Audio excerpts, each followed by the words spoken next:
Santé 10% pour 100%. Votre house band, il est postier à Montréal. Ah ben tabarnak. On se parlera en dehors. Ben oui, ben, tu connais-tu le monde chez Belle, toi? Ah non, mais je connais les lettres que tu parles en tabarouette. Ah ben oui, c'est vrai que c'est un dossier. Ouais. OK. Bon ben écoute, d'ailleurs, Anne-Marie, s'il te plaît, demande à notre house band qui nous amène au prochain chroniqueur. Merveilleux house band. Oui. Est-ce que tu peux nous amener Ben au oui. prochain chroniqueur, s'il te plaît? J'ai un genre de coat, c'est un peu comme une joke. Il est fendu en avant, il est rouge et noir, je l'ai ça fait des mois. Si tu trouves qu'il paraît ben c'est qu'il doit être beau. Toi t'es le genre de fille qui fit bien avec moi. Je te donnerai n'importe quoi ce que tu veux si tu veux de quoi. Merci Daniel et on va rejoindre notre spécialiste baseball au podium. Bonsoir Étienne. Bonsoir, Tommy. T'as l'air triste. Je travaille chez Bell. Pour vrai? Ah oui, c'est vrai. Peux-tu t'arranger que je reçois plus de pub? Non, il peut pas rentrer dans Tu peux pas, hein? En On tout cas. s'en parlera sur l'escalier tantôt. C'est bon, parfait. OK? Faire harceler chez nous. Tabarnak, hein? Hey, je fais pitié. Paye ton bill. Fait qu'à part de ça, Parlant de sauce. Sauce Gardner, le 4e choix des Jets il a offert 50 000 $ à un de ses coéquipiers parce que le numéro 1, je le veux. Ah, il a payé le 50 gars 000. s'appelle Sauce, puis... Sauce Gardner, c'est son nom. Puis là, écoute, il a signé un contrat de rookie de milliardaire. Là, puis il a payé 50 000 $, un de ses Coéquipier. parce qu'il voulait avoir le numéro 1. Il voulait jouer avec le numéro 1. Le numéro 2, c'était pas assez bon pour lui. Je pense que c'est quand même douche confirm, ça. En tout cas, on lui souhaite une belle carrière. Il aurait pu investir pour changer son nom aussi, là, No Name Non, Shaming, là, c'est parce mais- qu'il s'appelait Ahmad Gardner avant de s'appeler Sauce Gardner. Il a investi pour s'appeler Sauce. Ah! Ma gueule. À toutes les fois j'en apprends sur ce gars-là, je le trouve plus weird. Bon, Il y a un lynx comme animal de compagnie. excuse-moi, là, il y a quelqu'un qui m'a troublé tantôt. Là, il m'a dit que j'avais pas un chandail de baseball parce qu'un vrai chandail de baseball, ça a apparemment 9 manches.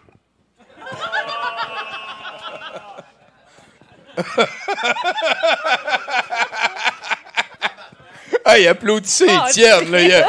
Wow! Wow! Ça t'a fait du bien de te faire bencher, toi? Oh oui, écoute.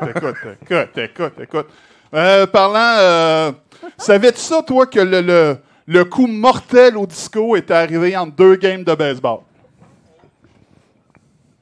Le 15 juillet 1900... J'ai l'impression qu'un peu tout dans l'histoire moderne est arrivé en deux Selon games les de Bee baseball. Gees, selon les Bee Gees, c'est un DJ radio de Chicago, un monsieur Steven Dahl, qui a un podcast de bonhomme blanc, là, qui écoute d'autres bonhommes blancs chialer. Mais lui, à cette époque-là, tu sais, il travaillait dans une radio, puis ils l'ont crissé dehors parce que lui, c'est un spécialiste de rock. Puis la station de radio a décidé qu'elle devenait une station de radio disco. Fait que le gars du rock, ben... Ah, c'était une la guerre station, dans ce c'est ça. temps-là. Ouais, c'était pas Fait facile. qu'il est allé travailler pour une station de rock, puis il s'est mis à sortir des slogans du genre Disco Sox, puis Disco Die, puis il faisait des événements. Puis à un moment donné, il est arrivé jusque les White Sox.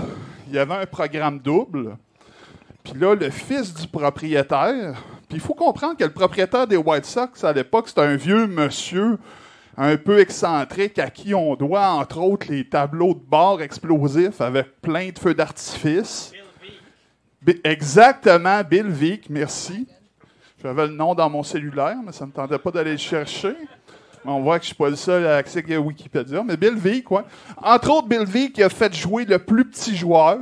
Il a fait jouer un nain pour une apparition au bâton pour dire « J'ai fait jouer le plus petit joueur de baseball. » Je vais pleurer. C'est-tu toi l'expert baseball de 70% finalement? Fait que bon, il y a un programme double. Il y a un programme double entre Les Tigers de Détroit puis les White Sox, on s'en calisse. Ça, je veux juste parler de ça un petit peu. Là. Un programme double, c'est quand une game de baseball, c'est pas assez trop long. Ils en font 2 la même journée, une en arrière de l'autre. Ben, d'habitude, ça arrive quand il y a eu genre de la pluie. Ouais. Puis là, la game de lundi, on va la rejouer dimanche en même temps que l'autre game de dimanche qu'on joue dans l'après-midi. Ouais. Parce qu'en qu'on joue soirée- pas dans la pluie quand même. t'sais. Non, on joue pas dans la pluie. On joue pas dans la pluie. Puis d'ailleurs, la pluie ne fait que remettre des matchs de baseball, sauf celui-là, ce soir-là, le deuxième. Ça a été le dernier match de baseball à avoir été forfait. Il n'y en a jamais... Excuse-moi, il m'émeut. Jamais avoir été rejoué. L'équipe a dû dire non, on perd 9-0. Fait que ce qui est arrivé, c'est que Dahl, il a fait appel à ses fidèles en disant amenez des 10 discos, puis on va vous laisser rentrer au stade pour 97 cents, parce que la station de radio, c'est 97 point quelque chose. T'sais. Fait que d'habitude, les White Sox, à cette époque-là, ils ont comme 15 000 personnes, c'est beau. Ils en avaient eu 5 000 la journée d'avant. Puis là, le propriétaire, il fait comme, non, d'après moi, il va y avoir beaucoup de monde. Fait qu'il engage la sécurité pour 35 000. Il y a 70 000 personnes qui se sont présentées au stade. Ils ne rentrent pas 50 000. Okay, les gens, ils ont passé par les fenêtres à tel point qu'à un moment donné, ils ont eu la bonne idée de dire OK, là, on va prendre les gardiens de sécurité dans le stade, puis on va les envoyer à l'extérieur pour empêcher le monde de rentrer. Ils ont fait bloquer la sortie sur l'autoroute. En tout cas, le monde, ça voulait rentrer dans le temple du baseball, Tommy. Les meutes de gens qui voulaient venir péter un disque de disco. Ben, en fait, Steve Dahl, entre les 2 matchs, ce qu'il a dit, c'est qu'on va prendre vos disques, on va les mettre dans une grosse boîte, puis on va la faire exploser.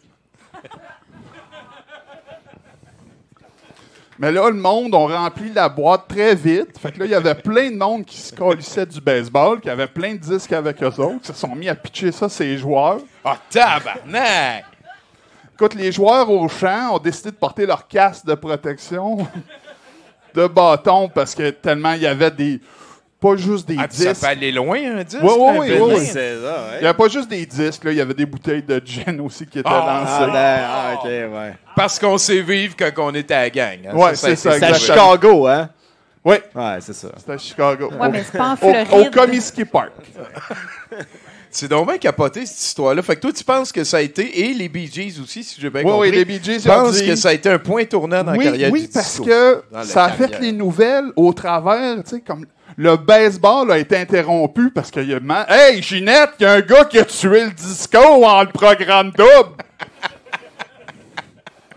Il a fait exploser la boîte, puis là, tout le monde des estrades, ils ont descendu, puis là, esti, ils ont été obligés d'annuler la deuxième game. Aïe, j'imagine tellement le gars chez eux le soir à faire niais. Le disco est tellement mort que la game a été A annulée. été annulé. Elle Il a a amené tué la le- game, puis Étienne, il l'a pris rough. là. Oui, non, j'avais 3 ans à l'époque. En tout cas, là, pour vrai, l'explosion a endommagé le terrain. Les fans qui ont descendu sur le terrain, ça a pris 4 heures les chasser, à refaire le terrain. Puis là, notre propriétaire, M. Pilvic, merci, lui, il voulait la jouer, la Deuxième Guerre. Puis là, les autres ils ont dit non, là, il y a encore du monde avec des disques dans les estrades, puis ils n'ont pas arrêté de les lancer. Ouais. Le contrôle était perdu. Le contrôle t'es perdu, Tommy. C'est la plus grosse émeute après la bière à 10 cents. que tu nous avais raconté l'autre fois. Hey, merci beaucoup, Étienne. Hey, sur ça, je suis retiré. Et voilà, Étienne Lapointe, mesdames et messieurs. Et là, tu vois, on parlait de religion implicite, là. On est pas mal là-dedans Ça avec vient le, pas avec pire, le ça. baseball. Oh, là. oui. C'est l'intensité. Le disco aussi. Ça a Ouais, été ben, une ou la religion haine du implicite. disco dans ce cas-là. Ouais, l'amour aussi et le disco, les deux. Peut-être. Ça se fait-tu des religions qui sont à la base anti quelque chose? 70% pour 100%.